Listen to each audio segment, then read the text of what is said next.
Hey, thanks for checking out this latest video from DIY Fab Shop. I wanted to go over this wire spool rack that I threw together. So the objective of this project was to create a mobile workstation that houses all my wiring supplies and tools. I picked up this new Yukon Harbor Freight rolling chest, got it with a 20% off coupon, so that was a nice score. And then I used some leftover conduit from wiring the shop to create this wire rack. And we'll just go through some of the features here. 3D printed brackets to kind of create this framework.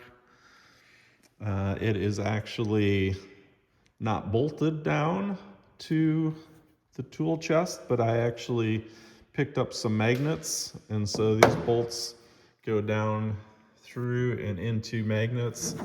And to make sure that it was good and secure, I actually cut away the pad right where the magnets hit. So this is very solid. It's not gonna tip over. And you can see that these brackets along the sides can actually move up and down, so you can adjust the spacing. You can have big reels on the, or spools on the bottom, and then change your spacing as you go up. Just uses a little threaded insert behind this M6 socket head cap screw. You just tighten that down once you have your conduit level.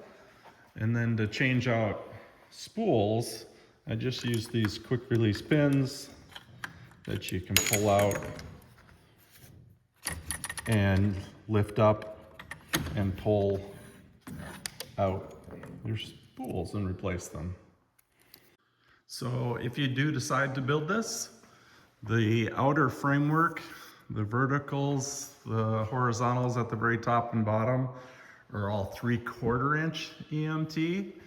And then the ones that actually support the spools are 1/2 inch, obviously to manage the diameters of the spools. So for the rest of the supplies and tools, I'm going to build out the top drawers with the Gridfinity system, so I can put all my connectors and whatnot. And the drawers will get a little bit bigger as you go down. And the bottom drawer is pretty awesome because it's big enough to take some of the, your house wiring and shop wiring type stuff. So I got some leftovers that I can keep and hopefully find when I actually need them again. So not rocket science, just wanted to go over it quick.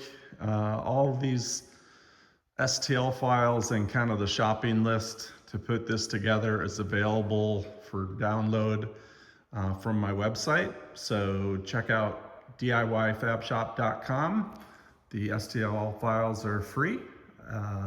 Hope you enjoy. Thanks for watching.